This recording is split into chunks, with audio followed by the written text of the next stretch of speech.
بكل هذه المعلومات الغزيرة نتحول إلى الرياض، من هناك يلتحق بنا رجل الأعمال محمد الخليجي رئيس مجلس إدارة الوسائل السعودية.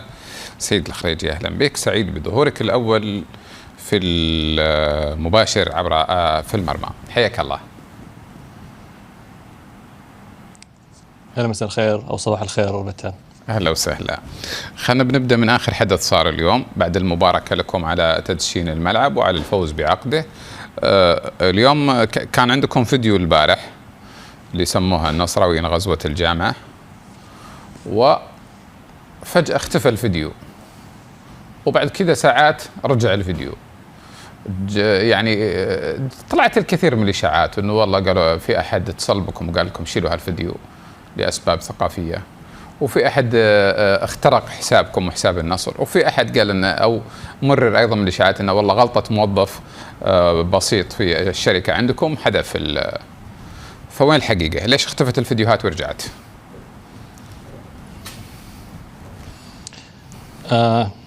يعني في البداية يعني اليوم فعلا أتوقع إنه التغريدة نزلت هي من يوم ونص في فيديو كان لإطلاق الملعب، هو فيديو ترويجي. نعم. الفيديو هذا كان عليه 3 مليون مشاهدة. احنا عندنا فريق عمل احترافي ماسك الحساب، كان في يعني ضغط كبير عليهم اليومين الماضية بخصوص الحفل والحفل الإطلاق الاستراتيجية. اللي أقدر أقول لك إياه إن يعني احنا لازم نتعامل مع الإعلام بشفافية ومع الجمهور بشكل خاص. نعم. أنا مباشرة شكلت فريق عمل داخل الشركة لتأكد من اللي صار، وكذلك تواصلنا مع مختصين بالتقنية الرقمية عشان يتواصلون مع تويتر عشان نفهم وش اللي صار. يبدو لي إن خطأ يعني صار، وتم نشر التغريدة بشكل يعني الفيديو من جديد بعد يمكن نص ساعة، وبس هذا اللي صار. يعني أي شيء يخص الجمهور تأكد إن إحنا حنكون فيه شفافين يعني. ولو ننظر للجانب الإيجابي اللي صار اليوم، هذا يبين لك الزخم الكبير اللي الكرة السعودية عند المتابعين والجمهور. فهذا يبين لك إن كيف الرياضة صناعة مهمة. جميل. الفيديو انحذف من حسابكم من حساب النصر في نفس التوقيت، صح؟ يبدو لي، انا ماني تقني، لكن يبدو لي ان حساب النصر كان ماخذ التغريده من حسابنا، من حساب الملعب. نعم. اي طيب، خلينا يعني ما في شيء ثاني، ما في تليفونات جتكم، ما في شيء، هذا الموضوع ما فيه ها، ولا في اختراق ولا في شيء؟ لا ابدا ابدا. اللي يثير هذا كله غير صحيح، واتوقع هذا يبين لك الحماس الكبير على طيب. موضوع الرياضه. زين، خلينا نروح اجل الملف ثاني ما دام هذا الموضوع بهذا الوضوح. امس دشنتوا الملعب، الناس كانت تنتظر منكم شركه طيران، شركه بترول، على الاقل شركه سيارات. انتم وقعتوا مع كل الاحترام مع تطبيق ديليفري او توصيل اللي هو مرسول. بيانات الشركه مغلقه، هي شركه مغلقه، ما احد يعرف كم راس مالها. شركه لم تقدم او لم يظهر عنها اي تقارير صحفيه حتى تقدم رأس مالها. فهل ممكن تعطينا أنت الآن معلومات لماذا مرسول؟ لماذا وقعتم مع مرسول؟ أولا يعني أكيد حنتكلم أكثر عن الاستثمار الرياضي أو التسويق الرياضي، لأنه هذا بالنسبة لي هذا تخصص. لكن مرسول هي شركة سعودية عمرها ما يتجاوز 4-5 سنوات. أنا عجبني التقرير اللي شفته قبل شوي عن الشركة، فعلا يعني أسسها شابين سعوديين، وهذول من نتائج الرؤية أطلقت، وبعدها تأسست مشاريع كثيرة مثل مرسول. هذه مشاريع مدعومة من الدولة، والرواد الأعمال اليوم عندهم بيئة خصبة أنهم يحلمون ويكونون شركات عملاقة على مستوى العالم زي مرسول، في أوبر وفي تطبيقات كثيرة موجودة على مستوى العالم زي ديليفرو مثلا، كان في دبي أو كان في بريطانيا. ولازم نعرف أن اليوم مرسول قدرت في خلال 4 سنوات انها، انتم التقرير حقكم كان يشير لارقام 2018، لكن اليوم مع 2020 وصلوا، صار عندهم 5 مليون عميل. 5 مليون عميل في تطبيق، هذا رقم يعتبر كبير، ويحول التطبيق من شركة توصيل لممكن لشركة تجارية إلكترونية. فهي يعني ممكن أن تتوسع لأمور كثيرة. واليوم مرسول لها سنة بدت في مصر، وهي اليوم هي رقم 2 في مصر. فاحنا نتكلم عن شركة عملاقة حسب علمي مبيعاتها يعني في خلال 5 سنوات تجاوز 4 ل 5 مليار ريال. واتوقع ان في الشركات هذه ما هي زي البنوك او شركات البترول او شركات تتطلب كثير اصول. هذه الشركات في فترة قصيرة جدا تتطلب فقط قاعدة بيانات، وعندها قاعدة بيانات جدا كبيرة، واليوم قاعد تؤدي دور جدا مهم. يعني اليوم كأنها DHL أو RMX لكن في وسط المدينة، وهي فعلا تلبي حاجة، وشفنا حاجتها بشكل كبير في وقت أزمة كورونا. صحيح. اللي ظهرت فيها الشركات طيب. الكبيرة. كلام زين هذا محمد، كله كلام جميل، بس أبغاك تعطيني الأرقام. ليش أنتم ما قدمتوا الأرقام؟ الأرقام دائما هي اللي تقنع الناس. الحديث هذا جميل اللي أنت تقوله ومقنع جدا ومفيد، بس خلينا نقول الأرقام. ليش ما قلتوا والله وقعنا معهم كذا، وليش ما طلعت الشركة بياناتها المالية عشان يصير في مصداقية أعلى؟ اي تفضل. بخصوص الشركة، أتوقع أنه الشركة كشركة أكيد أنها شركة مساهمة مغلقة، ومساهم في صناديق من أكبر الصناديق في المملكة، هذه الصناديق ما تساهم إلا إذا كانت فعلا شركة واعدة. فأتوقع المعلومات عندهم، فهم مصرح لهم يظهرونها. لكن اللي يهمنا إحنا إن تعاملنا مع شركة فعلا كأنها شركة عملاقة، أو هي فعلا شركة عملاقة كانت ترغب إنها يكون لها بصمة في ملعب زي هذا. هم اشتروا حقوق أو استثمروا حقوق المسمى للملعب، مثل أمازون. اليوم أمازون متوسع في كل مكان في العالم، لكن أمازون حسب معلوماتي إنها استثمرت في مسقط رأسها في سياتل في ملعب هوكي إن يكون اسمها هناك. فهم يبون فمرسول اليوم وجودها معانا والقيمة اللي أعطتها لنا كاستثمار مع الرعاة الآخرين، أنا أكد لك إن مجرد الرعايات ممكن تغطي مبلغ الرقم اللي شافوه الناس، مبلغ الإيجار. هذا يبين لك الفرصة اللي موجودة في هذا الاستثمار الرياضي. مبلغ عقد إيجار الملعب تقصد؟ صحيح. نعم. صحيح. طيب مرسول سيكون لها بس اسم الملعب فقط؟ نعم. هي أخذت حصلت على مسمى الملعب طيب. كسابقة في الشرق الأوسط. زين. طيب بالنسبة لي المنشآت الأخرى في الملعب، غرف الملابس، المؤتمرات الصحفية، المحلات التجارية، ما حول الملعب، هذه قابلة أيضا للاستثمار ولا أيضا من ضمن ما أخذه مرسول؟ لا، هذه ما زالت قابلة للاستثمار. بعضها تم استثمار الاتفاق فيه.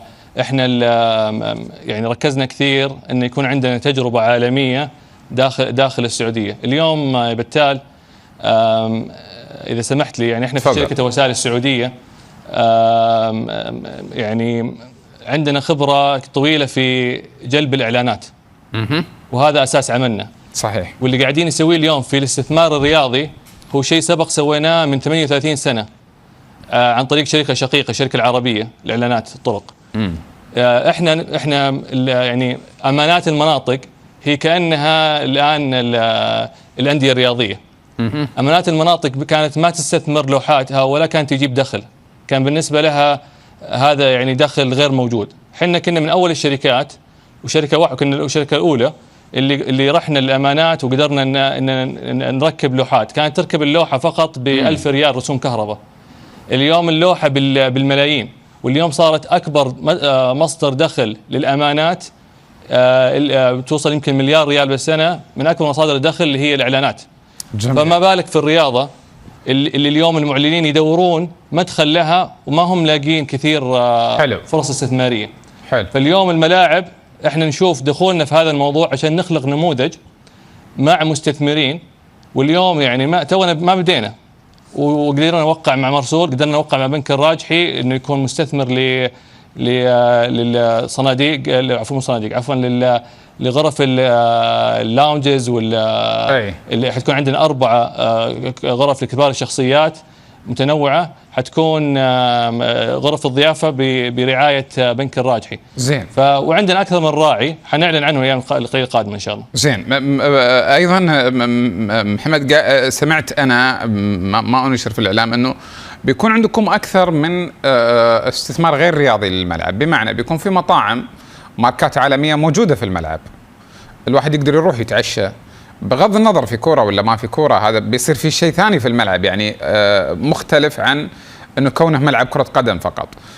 في مثلا بتجي تتغدى يوم الجمعة مثلا وتتابع تمرين النادي، وبيكون المطاعم مطلة على وقت التمرين. هل هذا الآن من ضمن الأشياء القريبة ولا في المستقبل؟ بالتالي احنا اليوم هذه الأشياء اللي قاعد تذكرها هذه اليوم موجودة في ملاعب كبيرة في العالم. نعم. اليوم كل الملاعب في كل مكان في كل قطاع. طبعا احنا ما قاعدين نخترع شيء جديد، احنا قاعدين ننقل تجربة عالمية للملاعب السعودية. وهذه مطلوبة.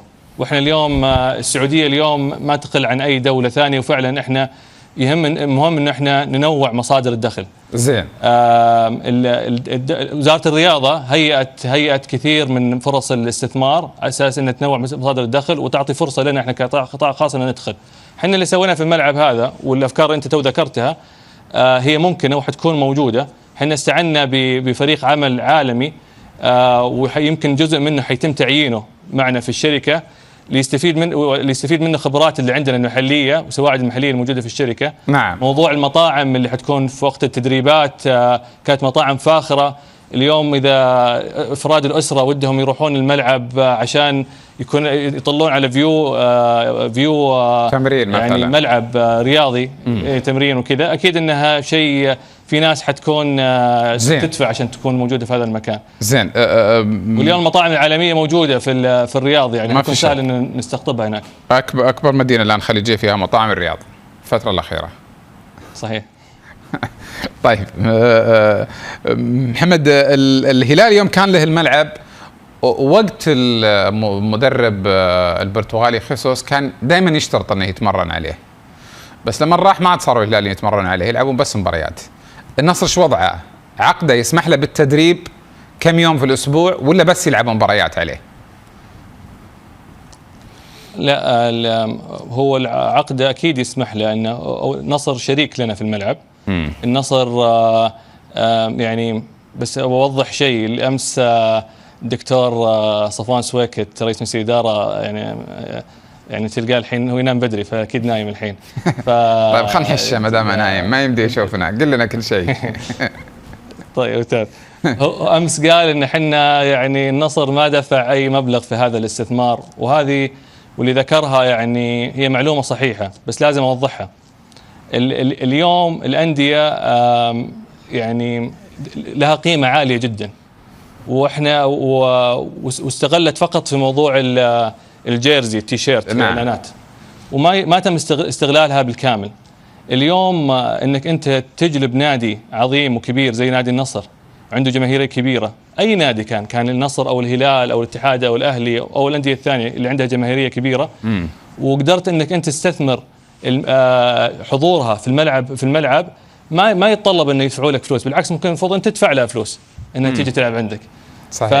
فاحنا اليوم حنضخ هذه الاستثمارات في هذا الملعب. نعم. ما اكتفينا بالايجار، حنضخ فوقها استثمارات اضافيه عشان نكون قيمه حقيقيه زين تجذب المستثمرين والمعلنين. ممتاز. وهذا المهم. طيب ما جاوبتني، بيكون في تمرين؟ ما حيدفع اي مبلغ. النصر بيتمرن كثير في الملعب ولا بس يلعب مباريات؟ حيكون في تمرين وحيكون في متحف وحيكون في لا انا مركز على موضوع التمرين. التمرين بيكون يتمرنون عشان الناس اللي حواليهم في الحي يعرفون من الحين. تعرف في كثافه سكانيه حوالين الملعب. هو اللي حيتمرنون في شمال الرياض. طيب زين، خلينا نحكي ايضا نتكلم عن موضوع مهم. هل العقد النصر معك حصري بحيث انه النصر هذا الملعب لن تقام عليه مناسبات رياضيه ما لم يكن النصر طرفا فيها، ام ان لك الحق في التصرف؟ على سبيل المثال ممكن يلعب السوبر الايطالي او الاسباني اللي السعوديه عندها عقد معهم على الملعب، او لازم يوافق النصر؟ على سبيل المثال هل ممكن وزارة الترفيه هيئة الترفيه تقيم بعض مناشطها عليه أو لا؟ إيش العقد؟ وضح لنا. طيب العقد هو عقد استثماري بحت. النصر يعني تأكدنا احنا والأخوان في النصر أنه يكون عقد فيه مفيد للأطراف جميعا. نعم. حيكونون حريصين أكثر مني أنه تقام في هذا الملعب مباريات تجيب زخم أكثر للملعب، فعاليات تجيب حضور جماهيري أكثر للملعب، زين. تنوع بالفعاليات. هم بيحرصون أكثر مني، زي ما اليوم ملعب برشلونة هو حريص أنه يكون في فعاليات كبيرة. ممتاز، واضح. عشان ينوع مصادر الدخل. الوسائل ومحمد الخريجي نصراويين ولا رجال أعمال وشركة؟ يعني السؤال بشكل ثاني، أنت بنشوفك استثمارات مع الهلال، مع الاتحاد، أنت داخل السوق ما شاء الله بقوة، يعني الآن خلصت من سوق الإعلام جاي على سوق الرياضة. سوق الإعلان يعني التسويق الرياضي هو أهم شيء يمكن في صناعة الرياضة، واليوم هو بكر، يعني ما بعد يعني استثمر. أنا يمكن لي ميول رياضي، لكن أبدا ما حد درى عنا يعني إلا لما دخلت يعني صدفة في هذا المجال. أنا التقيت في الأمير عبد العزيز الوزير الرياضة، الأمير عبد العزيز بن تركي الفيصل قبل كورونا بشهر ونص. يعني كان يعني لطيف إن يعني تشرفت إني قابلته في المكتب عنده في الوزارة على موضوع مختلف تماما، لكن قعدنا كان فضل اجتماع ربع ساعة، لكن شافني مستثمر في قطاع الإعلان وتكلمنا على صناعة الإعلان. شرح لي وش الأشياء اللي قاعدين يسوونها الوزارة. الوزارة قاعد تقوم بأمور كثيرة، ما هي خطط فقط، لا نشوف يعني أفعال. فذكر لي أمور يعني صراحة فتحت عندي إن في فرصة وفي تغيير حقيقي. لو اليوم اللي صار اليوم ما كان يعني اليوم صادفت انه انا وقعت مع النصر، بس كان ممكن اوقع مع الهلال، والناس يمكن كان يقولون ان انا هلالي او كان يقول انا اتحادي او انه والله يعني الموضوع المليون ما له علاقه. فاحنا داخلين هنا كصناعه نبي نعمل نموذج عشان ننجح فيه ونحقق ايرادات عاليه لجميع الاطراف.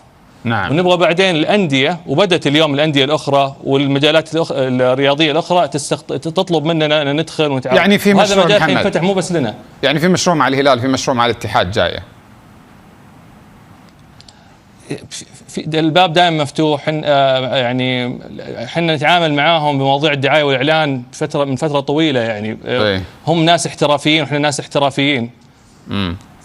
في رؤساء أندية يعني رأسوا أندية وكانت ميولهم غير ميول النادي. صحيح. ما له علاقة، العمل الاحترافي عمل احترافي. صحيح. أشكرك جدا على هذه التوضيحات العميقة والثمينة لنا السيد محمد الخريجي، رجل أعمال، رئيس مجلس إدارة شركة الوسائل التي ملكت الحق بيع حقوق ملعب جامعة الملك سعود، والذي أصبح مرسول بارك ابتداء من أمس، وستضاف إليها أسماء جديدة وفق ما قال في هذا الحديث. شكرا محمد.